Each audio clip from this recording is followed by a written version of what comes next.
também, só para lembrar para todo mundo ficar com a gente aqui, eu vou receber também o doutor Orlando Maia. A gente vai falar, Vaguinho, do caso do Tony Ramos. O que aconteceu no cérebro do Tony Ramos? Graças a Deus ele já saiu da UTI, já está no quarto.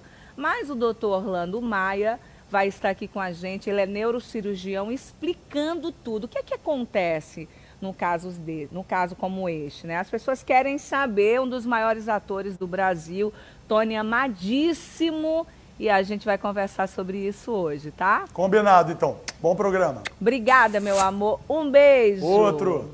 É isso, e você pode participar do nosso Vem Com a Gente. É só você apontar a câmera do seu celular para o nosso QR Code que está na telinha, já vai estar conectado. E olha só, já estou aqui com ele, doutor Orlando Maia, neurocirurgião vascular. Dá um beijo aqui, doutor Orlando, seja bem-vindo mais uma vez ao nosso programa. Todo mundo foi pego de surpresa. Ficamos muito preocupados com Tony Ramos, até porque, gente, um dos maiores atores do nosso país, queridíssimo, né? Um cara assim, que sempre deu muitas alegrias, né? Muita felicidade pra gente com a sua arte, com o seu carisma, enfim. Aí a gente se pergunta assim, o que aconteceu com o Tony?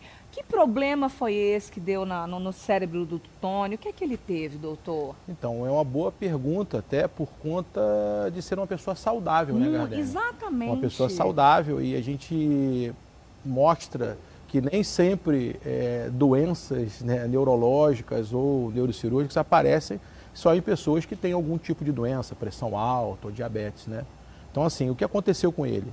Né? Então, assim, o nosso cérebro, ele vai envelhecendo com o nosso corpo, né? Então, quando a gente vai com alguma idade, como a gente murcha a pelinha, como a gente fica mais debilitado com a idade, que não significa que o Tony Ramos esteja debilitado, né? O nosso cérebro também ele diminui de tamanho, ele encolhe. E ele dentro da cabeça, posso usar aqui um artifício? A gente trouxe aqui o nosso manequim de cabeça, né? Então, assim, eu vou abrir uma janelinha aqui, para a gente só mostrar, né? Então, assim, aqui dentro, que é onde fica o cérebro, né? Aqui dentro, ele fica preso na estrutura do crânio através de o que a gente chama de uma meninge. A meninge, ela é uma capa que protege o cérebro, que ele é muito gelatinoso, de não bater dentro do osso da cabeça, né? Então, essa capa, essa meninge, ela está presa ali dentro do crânio através de alguns vasos, veias, artérias, eles prendem ali e fica tudo numa sintonia. Quando o seu cérebro ele fica um pouco menor com o passar da idade, ele fica mais solto ali dentro. Então ele fica suscetível a algumas mudanças de acordo com uma pequena batida ou um deslocamento importante da cabeça. Isso pode gerar com que você tenha um rompimento de algum vaso ali em volta do cérebro, né, e que esse rompimento cause um coágulo, chamado hematoma subdural crônico, que é o que a gente vai explicar hoje aí melhor, né? Agora a Eliana do centro está perguntando o seguinte, se a gente sabe, doutor Orlando, se existe algum sintoma que possamos ficar alertas, né? Para saber se está havendo algum tipo de sangramento no cérebro. Então, é importantíssima essa pergunta, por quê? Porque se confunde com outras doenças como o AVC, né? Então, os sintomas são muito semelhantes. Os sintomas estão relacionados à dor de cabeça, náusea, vômito. E assim, a dor de cabeça não é aquela dor de cabeça que você comeu algo diferente e teve dor de cabeça, entendeu, Gardênia? Você tem uma dor de cabeça persistente, que não melhora, contínua, né? Náusea, vômito. E se você não tomar nenhuma providência, em algum momento você pode ter uma paralisia de um lado do corpo. Né? Às vezes, começa com uma confusão mental, às vezes com uma perda de memória, às vezes com perda de orientação. E em algum momento, né, o cérebro é invertido. Né? Tudo que está no nosso lado direito do cérebro vai comandar o lado esquerdo do corpo. Então, se você tiver um coágulo à direita, vai ter uma paralisia do lado contralateral, que é esquerdo. A Rebeca de Botafogo está perguntando o seguinte, se qualquer pessoa pode ter um sangramento no cérebro ou existe alguma predisposição? Então, qualquer pessoa pode ter sangramento cerebral, né? Que a gente já até teve a oportunidade de falar aqui sobre outras causas, em outros programas, né? Sobre outras causas de sangramento cerebral, como aneurisma, como um AVC hemorrágico. Mas o tipo de sangramento do Tony, ele é muito comum nas duas fases distantes da vida, ou quando o bebê, né, por quedas ou outras situações, e na pessoa mais idosa, ou pessoas que têm doenças relacionadas à diminuição do tecido cerebral. A pessoa que consome muito álcool, o alcoólatra, ele já tem um consumo cerebral e o cérebro fica mais murcho, então isso também é mais comum nessas pessoas, né? Por exemplo, no caso do Tony Ramos, que teve isso agora, depois um novo sangramento, acho que ocorreu 2 vezes, né? Sim.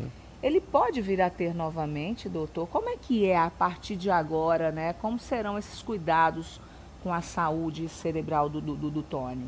Quando a gente fala no tratamento que o Tony foi submetido, existem alguns tipos de tratamento, né, para tratar o hematoma subdural crônico. Um dos tratamentos é você fazer uma pequena abertura, uma janelinha no crânio, né? Eu acho que tem ali está mostrando na configuração ali, né? Ali tem um coágulo, você faz aquela pequena abertura no couro cabeludo, uma abertura redondinha ali no crânio, né? Retira um pedacinho desse crânio que está aqui, né?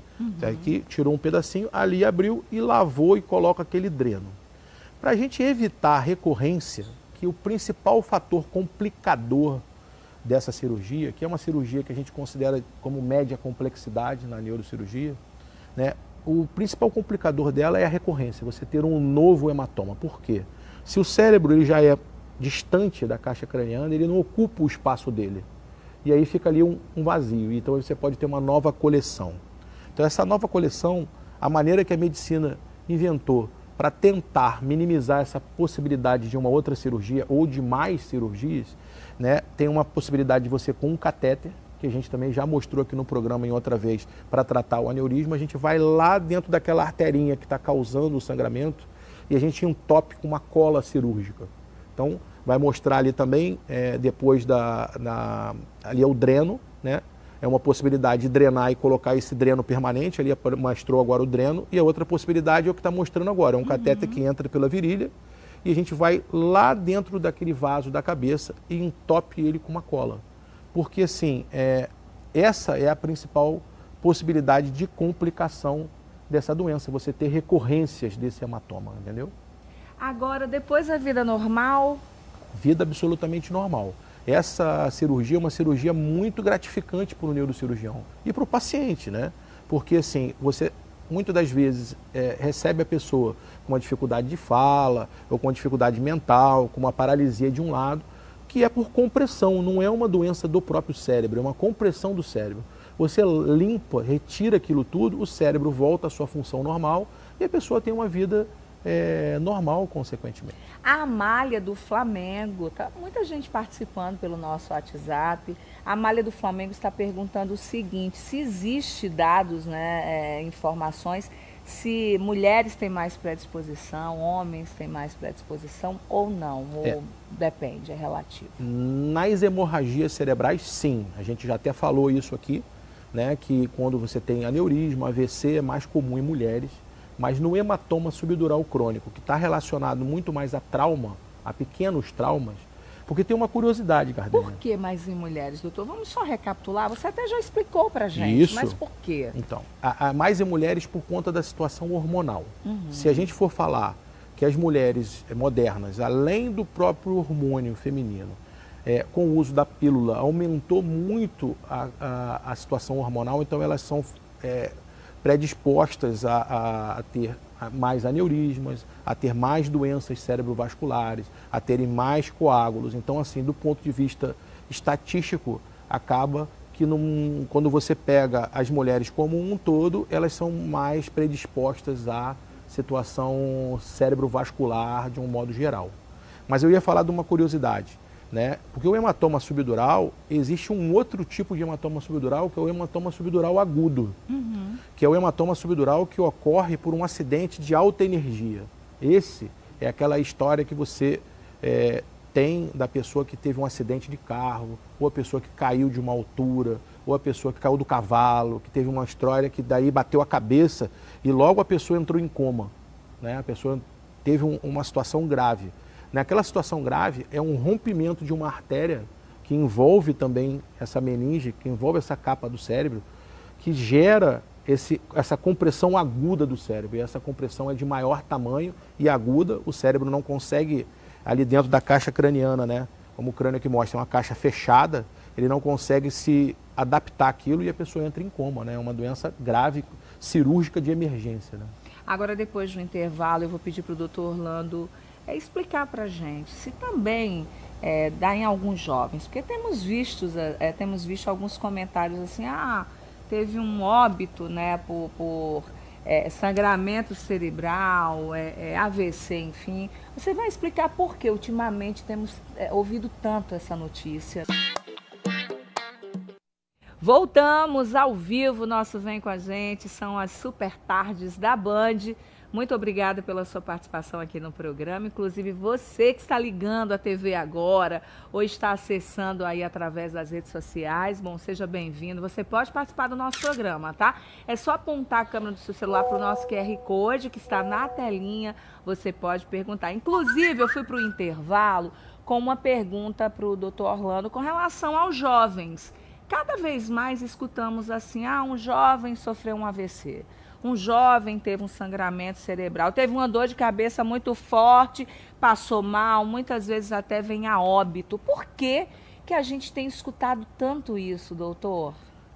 Na verdade, sempre... Ou sempre existiu, mas hoje com a facilidade, né, informação... Sempre existiu o jovem que tem um AVC hemorrágico. A doença mais comum que gera o AVC hemorrágico em crianças, né, e jovens chama malformação arteriovenosa. É uma doença congênita que a pessoa nasce com um novelinho, uma coisa mal formada no cérebro, onde vasos, artérias e veias são noveladas e ali pode, em algum momento, a veia que não nasceu para ter pressão arterial alta dentro, ela pode se romper. Então, quando você escuta aí, um jovem teve uma hemorragia súbita ou entrou em coma, ou foi operado, ou morreu disso, a maioria desses jovens estão com essa doença, né, que não é difícil saber que ela existe, né, se você não fizer exames de ressonância, tomografia, né, e aí rompe essa artéria. Né. O Olavo está perguntando o seguinte, qual o tempo de recuperação da cirurgia se for pela técnica invasiva? É rápida também, né, assim, se você não tiver o que aconteceu com o Tony, que foi a recorrência, né? Porque ele foi operado, teve a recorrência, teve uma nova cirurgia para drenar novamente o hematoma. Né? Então, assim, agora ele entra num processo de recuperação, ele vai controlar com tomografias para saber se não houve uma nova coleção ali. Se a coleção é pequenininha, ela vai acompanhando, o próprio organismo vai absorvendo. E aí ele vai se recuperando, a alta deve ser breve do hospital, e aí entra num processo de recuperação domiciliar. Continua tendo que acompanhar. Muita da gente que a gente opera, a gente tem que ficar repetindo essa tomografia inicialmente semanal, depois de 15 dias e depois a gente leva isso para mais tempo, né? Um mês, depois mais para frente. Agora, a Vanusa está perguntando o seguinte, doutor, se é visível, se olhando o couro cabeludo tem alguma manchinha, se dá para identificar ou não? Sobre visibilidade, eu acho que duas coisas importantes. A primeira que eu acho que a pergunta dela é se por fora a gente consegue saber se a gente tem um hematoma subdural. Não consegue. Esse hematoma ele é interno, né, por dentro da caixa craniana, então você não consegue ver. Agora, sobre uma outra resposta sobre visibilidade, é sobre cicatriz, né? Eu acho que isso é importante para as mulheres, porque quando o hematoma subdural acontece nas mulheres, a gente conseguiu evoluir a medicina e hoje a gente não tira mais o cabelo, não precisa mais raspar a cabeça. Isso é uma pergunta muito comum no consultório para outras cirurgias, né? Eu vou operar um tumor, eu vou operar um outro tipo de doença. Doutor, eu vou ficar careca? Não fica careca mais, a gente não precisa mais cortar o cabelo. Como o Tony tem pouco cabelo, vai aparecer alguma cicatriz, né? Doutor, agora é o seguinte, a Marlene está perguntando para a gente, por exemplo, se depois de ter uma dor de cabeça muito forte e a pessoa sangrar pelo nariz, o que significa? Normalmente esse sangramento nasal ocorre por um pico de pressão arterial. Mas esse pico de pressão arterial, ainda bem que sangrou pelo nariz.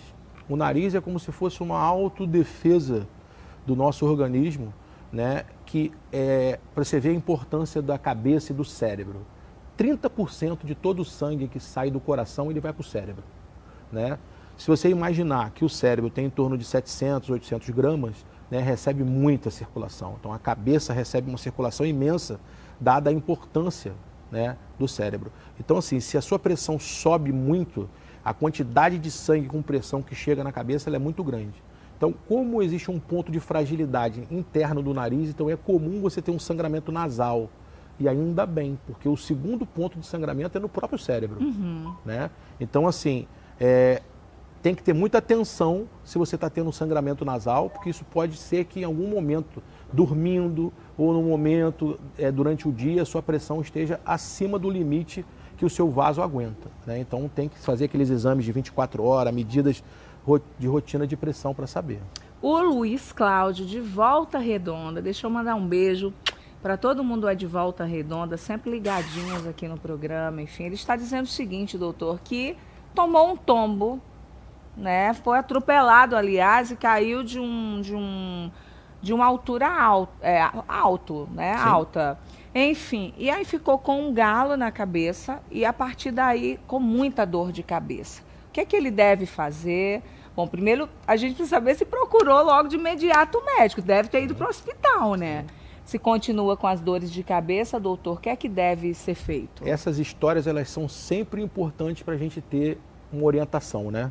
Então, assim, primeiro, se você bateu a cabeça, caiu de uma altura, bateu a cabeça direto, ou às vezes caiu da própria altura, mas teve uma batida importante de cabeça, eu acho que não pode negligenciar. Tem que ir ao hospital e você vai fazer a tomografia de crânio para ver se houve algum dano por dentro do osso. Isso é muito comum nas crianças, nos bebês, você explicar às mães. Mãe, se houve uma fratura do crânio, as pessoas acham, teve uma fratura de crânio. A fratura do crânio não é o mais importante. Vai grudar, ali vai cicatrizar. O problema é o que está por dentro, né? Então ele vai olhar inicialmente se por dentro, apesar de um galo por fora, ele teve alguma coisa, né? Se ele não teve, ele tem que continuar a observação. Não para ali, porque às vezes esse sangramento é um sangramento muito pequenininho, que na tomografia inicial não vai pegar nada, mas daqui a 15 dias, daqui a 20 dias, e por isso a gente chama de hematoma subdural crônico, é que ele só aparece lá na frente, né? Então você tem que estar ligado, porque se a dor de cabeça não melhora, se a dor de cabeça só piora, se você vem náusea, vem vômito, confusão mental, perda de fala, paralisia do corpo, isso pode ser um sinal de um hematoma subdural crônico. É isso. Doutor, quero te pedir dicas de cuidados, né, para quem está em casa, para quem está assistindo a gente, por quê? A gente precisa entender, sabe eu sempre falo aquele ditado que é melhor prevenir do que remediar. A gente precisa cuidar do nosso corpo. Quais são as dicas? Porque fazemos exames de sangue, né? Muitas vezes os exames como quando mulheres ginecológicos, enfim, mas às vezes a gente esquece, por exemplo, da cabeça. Sim. Às vezes tem dor de cabeça, vai deixando, vai se automedicando, vai sentindo esses enjoos, essas náuseas, essas tonturas e se automedicando e não procura um especialista. Quais são suas dicas, doutor Orlando Maia? Eu acho que existem dois grupos de dicas aí. Primeiro, entender que esse tipo de hematoma, ele ocorre relacionado à batida de cabeça.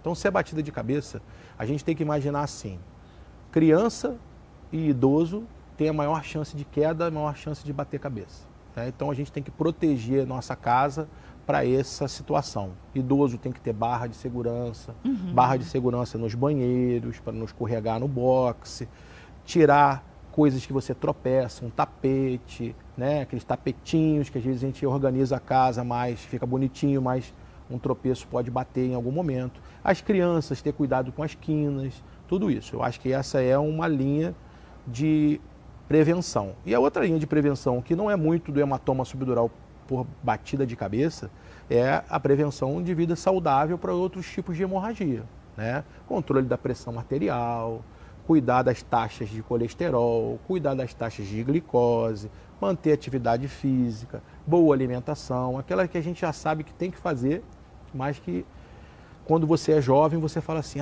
eu vou deixar para amanhã, né? Dormir bem. Dormir bem. Não fumar. Não fumar. Não beber muito. Não beber muito, exatamente, exatamente. Fazer como diz a Bíblia, né, doutor? Isso tudo aí. lhe é lícito, mas nem tudo lhe convém. Pode até beber um pouquinho, mas exagerar, né, gente? Não. Perfeito. Olha, doutor, quero te agradecer mais uma vez. Adoro quando você vem aqui no programa. Muita gente gosta, muita gente pergunta. Não é sempre que a gente consegue ter, né, um profissional com a sua capacidade, com tudo que você nos passa. E por isso que a gente sempre busca os melhores aqui para falar com vocês. E sempre bem-vindo. Muito obrigado mais uma vez, muito obrigado pelo convite e estou sempre aqui à disposição da Band, à disposição da Gardenia para explicar tudo que a gente possa ajudar a população sobre as doenças cerebrovasculares e do crânio. Muito obrigada, doutor.